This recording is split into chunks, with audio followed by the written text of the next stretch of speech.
Hello there. Online advertising is a really important part of any election campaign, and this year it feels like it's a little bit more focused towards youth voters, people who have grown up around the internet. But that's not necessarily the case, and it's not necessarily as safe and simple as it sounds. We're going to explore that and more today on The Public Gallery. Every political party, every election does what it can to court the youth vote. People sort of under 30, 25 to 30 and under. And that's because that can be a really powerful block to get out there and get voting. But it's also a really hard block to get out there and get voting. This is an age group that's much more likely to be renting, that's much more likely to be reliant on public transport. If they've got young families, they're going to be hit much harder by things like the cost of living crisis. They tend to have lower wages, or they tend to be studying and focusing on that. Sometimes they have to do both or all three: kids and study and work. It's a lot of pressure. And when you have to choose between middle-aged white dude named Chris and a middle-aged white dude named Chris, it's not really your highest priority. This year, though, we've seen some campaigns really kick it up a notch in an effort to try and target younger voters through online advertising, specifically through social media platforms. They've incorporated a whole bunch of different tools that we don't necessarily see all the time, or have kind of evolved since the last election.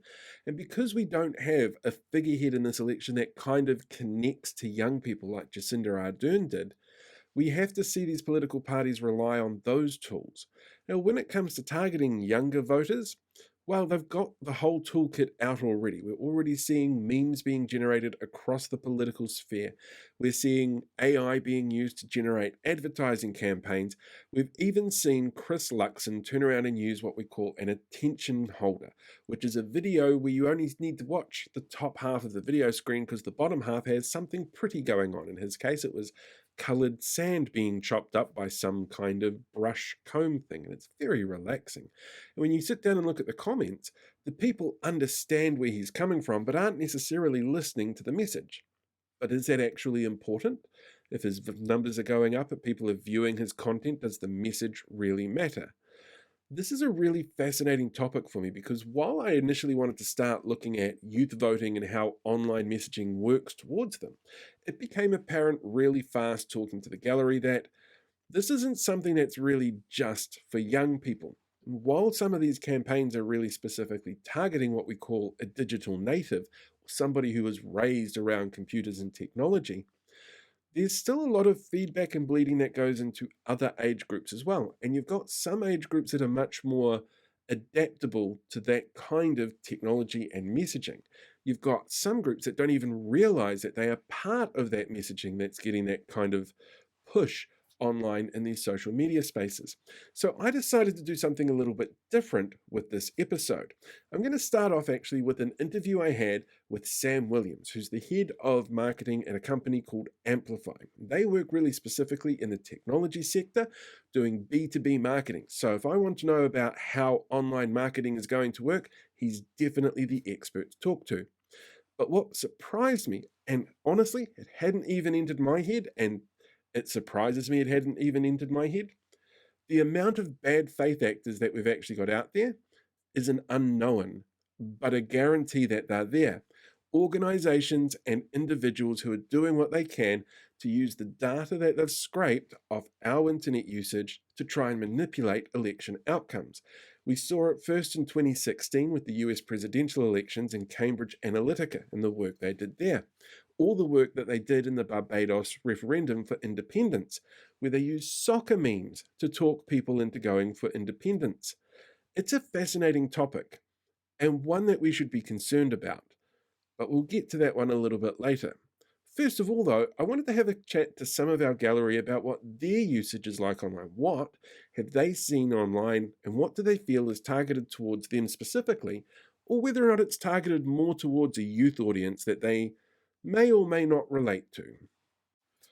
But first, I wanted to find out why online advertising through social media was really such a big deal. So, first of all, I asked Sam, give me a rundown on social media and why it is such an important tool when it comes to advertising, particularly around elections. It is about uh, being able to reach more people faster. It's literally as simple as that. That you've got more people on more channels than has ever been the case before. So things like mobile devices have grown, or the use of mobile devices has grown exponentially. There are more and more people online. There are more and more apps that people are engaging through and with. Our appetite for the consumption of social media has continued to grow. So, simply put, reaching more people faster than ever before. So we can reach more people. We can reach more people more quickly than ever before. And we kind of have an understanding, usually, that the algorithms are somehow in charge of telling us what we see. So, what exactly does that mean? How do our panel feel the algorithms work? Somebody puts Baby Yoda in a meme, I'm all over it. My fave. Everything. I just love it. It's weird. I've got like this obsession. I don't even know. I know nothing about Star Wars or Star Trek, whichever one it is. But I love Baby Yoda. It's the eyes, I think. Nails it every time. But I do think the more you see of something, the more popular or good you think that it might be. Oh, I mean, I see a lot of national. I don't think they're good, but I mean, the more you see, the more it becomes the norm to you. And so to me, at the moment, I see a lot of, well, four parties, but mainly Labour and National. That's what people see. And if they don't do any more digging, that's what they think the choices are. But social media definitely feeds into that. Although I don't know why I see so much national stuff. I'd never like their stuff. I laugh emojis sometimes, but I don't like their stuff. Post something up and the algorithms, it doesn't, you don't post that this video is for 25-year-olds. It's just something random. If people like it, it gets seen by more people, which is the basis of all social media, I guess. Most people have a rudimentary understanding that algorithms that drive social media platforms are going to get them to see content that they've liked or they know about or can relate to in some way. Sam has a really interesting explanation about how the algorithms work that's not so much based on what you know or where you are, but the tribe that you belong to. It's quite interesting when you put this in context of somebody like Kelly, who doesn't like National Party content but still interacts with it. And that's one of the reasons why she keeps getting stuff come back through to her. So all of the various algorithms that there are serve up content based on what it is that you've been watching. So the key really, in my opinion, to the placement of content is less based on uh, demographics and more based on topics. What are the topics that are of concern to different groups of people or communities or tribes of people? And that's less defined by age and more by interest and affiliation and sense of belonging. Now, one of the simplest tools out there to find in terms of reach and interaction is actually the meme, which is essentially a still image or a video. It usually harks back to a popular culture moment and it's designed to invoke those feelings of what it is that you see in the meme, but also with a slight modern context to add meaning to it. They're really simple, but also really complicated. There are literally hundreds of thousands of them. I asked Kelly and Dan to tell me if they could, first of all, define what a meme is, but also whether or not they'd seen any political memes. And there's a really good reason for that. A meme is a joke, really. It generally sort of takes on what a current thing is. I've just seen a lot for 4th of July in America, like, welcome to National Lose Your Finger Day and stuff like that. Just, it's a joke. I did see one from one of those weird little minor parties. I just scroll on ads, like, don't really hang around. It's just like, it was more of a, them kind of a, like my brain acknowledged who they were, but it wasn't like stop and have a look. It was, Um, no, I guess I see them as just funny things, usually funny. It took me a good 5 years to realize it wasn't Mimi. I might have only just recently realized it wasn't Mimi. But yeah, no, I would just think they're funny things, something to do with pop culture reference. So you might see lots of The Simpsons, or you might see lots of um, yeah, things that are happening on TV or movies used within the meme. That's yeah. I think I notice green memes more, but I might have been signed up to groups that get them because they're funny, because I relate to what they're trying to say in the memes. I also think their branding appeals to younger people more. It just catches my eye. Whereas Labour or National, it's just their colours. The Greens do a little bit more graphics, so yeah, it appeals more. Now, we know memes are going to be a part of this year's election campaign for two really important reasons. One, they're a staple of the internet. They will show up no matter what. Secondly, the National Party has actually hired a company that's made their career out of making what they describe as bad memes. The company is called Topham Guerin. It's actually run by two former young Nats who have done work all over the world with conservative media and conservative parties, including the British Conservative Party under Boris Johnson.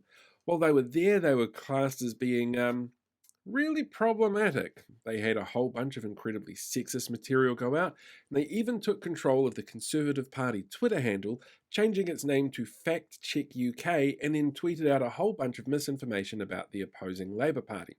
They did work in Australia for Scott Morrison's Liberal Party at the last election that he won, and when COVID hit here, they were initially hired by the police to create messaging around keeping people safe and at home. They didn't last particularly long in that field either. Most recently, they've been in the news though because they're the organisation behind the use of AI artwork that National has been using to promote some of their policies. And there have been some big questions around how ethical it is to use AI art or to go searching for really specific racist sounding issues that you want to create artwork around. So, does this mean that our panel have an issue with AI art? What are their feelings on using AI in an election campaign? Starting early days. Well, no, it's just there's so many opportunities, so many time saving, and so much time saving. So I definitely want to. Not scared of it at all. Just need the time to sit down and get the best commands or whatever it is you call it. Yeah. Look, as I mentioned to you earlier, I'm interested in AI and how I could use it for work. I can see why they're using AI, but when it concerned me when I saw that the National Party had used it for what could amount to be looking kind of like a racist ad to me. But does it make any difference whether they generated something with AI and somebody was icky enough to type in, create me an image that looks like Māori people ram raided a dairy? Is that any difference from finding a stock image? I'm not really so sure. Imitating people, I think, is bad. Like, because you could then, set it up so that ex-prime minister is, from a different party's now backing the National Party, sort of thing. It's got some uses, but it's going to go pear-shaped. You think in music, there's only so, the last 50 years, it's all four chord, songs that are all the same four chords in different order almost. So you're going to repeat anyway. There's how many artists in the world trying to do things, so things are going to get repeated. The chance is high. Both Kelly and Dan share similar outlooks in how AI should and could be used, or some of the problems that can come up with it. And that might actually be a generational thing. We sort of think of generations in hard-line definitions: boomers, Gen X, millennials, zoomers. When it comes to digital technology, Sam has a different explanation that kind of explains how some people are much better at technology and receiving messages through technology than others. I guess this comes down to a concept that I've been playing around with, which is this idea of digital immigrants versus digital natives. So a digital native is someone that was born with a device literally in their hand. Essentially, those that were born after 1990 were educated on computers. And I mean, even that sounds dated, saying computers. It's just devices in general. Is something that they have grown up, been educated with and around. And, the easiest way of describing that is that they speak digital. Those that were born prior to 1990 are from a generation where they were educated using analog tools. So their first language was analog. And I guess that's where you and I fit into the picture.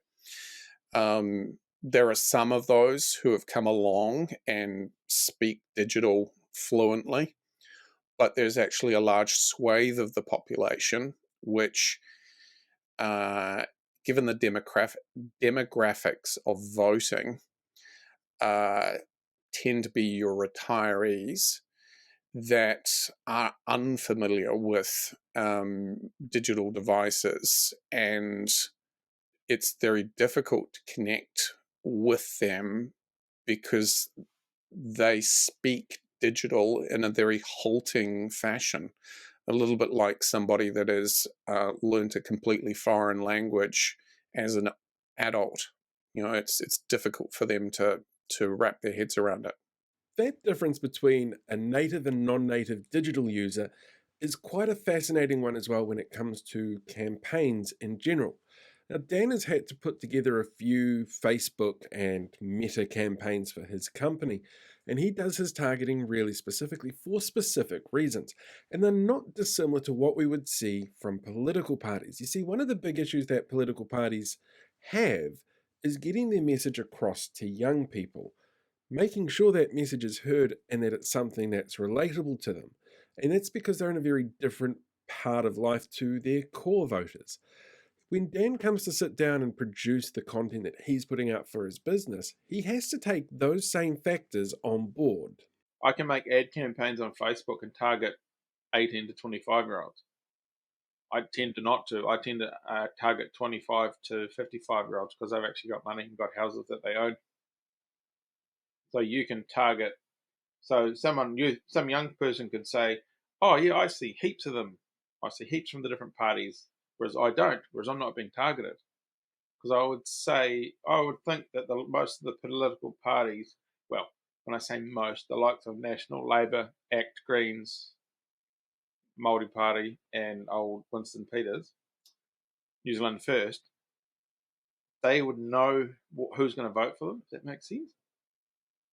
So core voters, that's the word, yeah, core voters. So they're going to target that group. They're not going to, hey, we'll try and get the youth vote because they know they're not going to get those votes. That makes sense.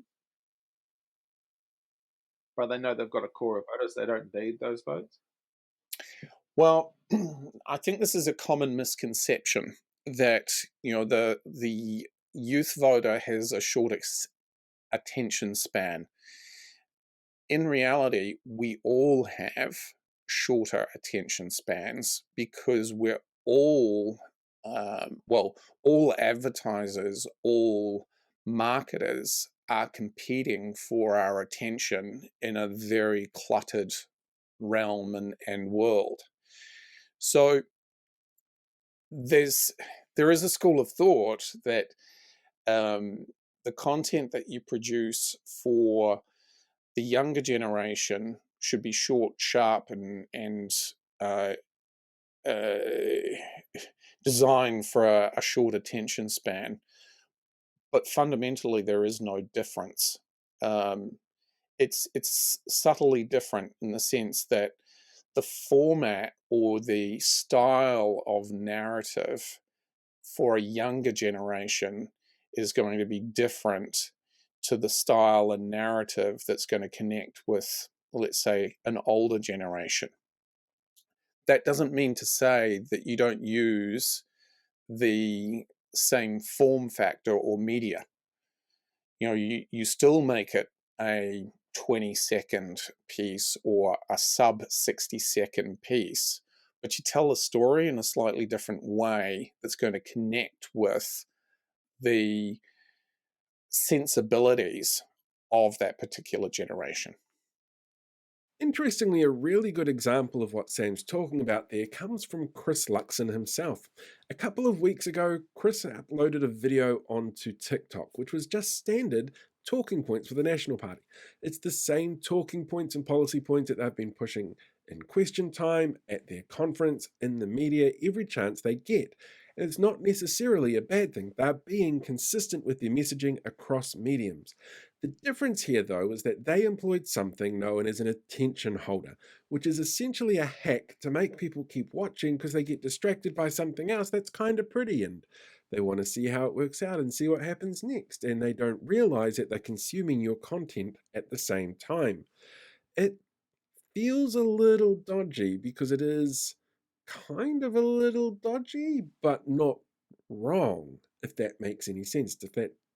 It's a really hard thing to kind of describe. Interestingly, the comment section that came through from the video said much the same thing. There was props to Luxon for being able to come up with something different that speaks to that audience, that knows what's going on and how this video format works. But they didn't get the message. They weren't listening to what he had to say, they were watching the other video. And there are a number of New Zealand TikTokers now who have turned around and said after watching that video a couple of times, because that's what happens, they're now getting content come through from the National Party, from National Party candidates and National Party supporters who they don't necessarily agree with. But the algorithm read them as having watched that video multiple times and pushes out content to them. It's kind of an ingenious hack in many ways, but it still feels kind of dodgy because it's a bit of a hack. But that's not the dodgiest thing that could be happening right now to online marketing within our election campaign. You might recall in 2016, Cambridge Analytica came under fire for what they did in the 2016 presidential election. It was super targeted, super pinpointed campaigning designed to create tension and angst and build up issues for candidates in the election. And it could be happening here in this country right now. You saw with Cambridge Analytica and what happened in the 2016 presidential election, and that was certainly the case.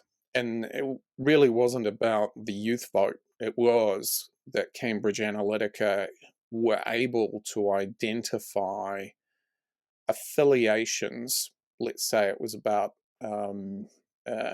Second Amendment rights in the States that literally fed on itself, so that if there was a post saying that Hillary Clinton wanted to take away your guns, that was specifically targeted at people that they knew had a fervent belief in Second Amendment rights, and that just got amplified within the bubbles of people that were also connected by Second Amendment rights.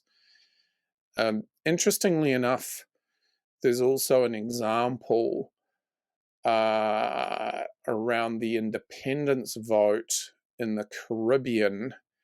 Look, I guess the thing is that it's really not about geography and culture. You know,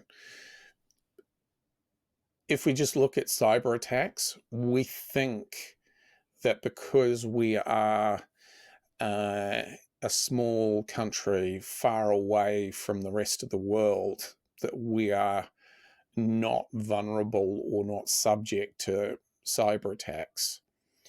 You know, we think that because our politics and our place in the world is perhaps not that significant, there's no reason why foreign bad actors might actually attempt to manipulate the outcome of our elections here.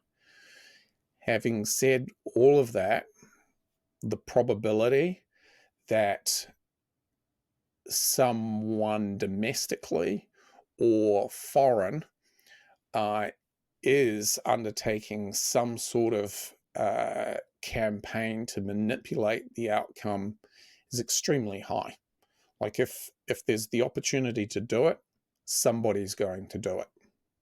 It's really easy after hearing that to feel a little paranoid about the content that you're seeing, what's being fed through to you in social media platforms, and being a little concerned about your lack of understanding on how these platforms work. Don't feel that way at all. Algorithms specifically, they're trade secrets. Nobody knows exactly how they work. We just kind of get the gist of how they're supposed to work. When it comes to the information that's being shown to you, if you're looking at something like a Green Party meme that's from the Green Party, or a photo of Christopher Luxon serving at McDonald's that's put out by the National Party, you know what their message is. You might not necessarily agree with it, but you know what the aim of that message is, and you can kind of work out why you're seeing it. Chances are you've also looked at other content along similar veins. The trick here is watching out for what those algorithms push to you from somebody nefarious, from somebody who has a dodgy process in mind. We saw it during 2016 with the American elections, where Cambridge Analytica very specifically targeted groups to cause that outrage. And while it's really easy to sit here and say, that would never happen in a country like New Zealand, remember last year in Wellington. The protest that descended on that particular day was full of Trump flags, QAnon conspiracies, a whole bunch of this sort of American rhetoric that started with Cambridge Analytica's manipulation of their election campaigns.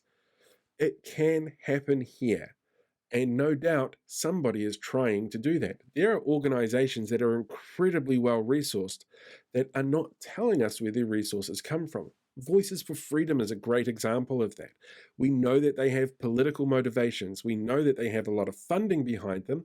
We don't know where they spend their money, and we don't know where their money comes from. But we know their goal is to disrupt our democracy. So maybe that's something to look out for when it comes to your social media feeds. We need to be really hyper aware of what's going on around us and be vigilant, but also be understanding of the fact that social media is first and foremost there to allow us to connect and advertise us things like Oodies, I guess. That's what they do. Anyway, that's it for this week's episode. Thank you very much for tuning in. Thanks to Dan and Kelly and Sam for joining me. Next week, we're going to be talking about a completely different topic that's not so scary, hopefully. So tune in then. I will catch you all later.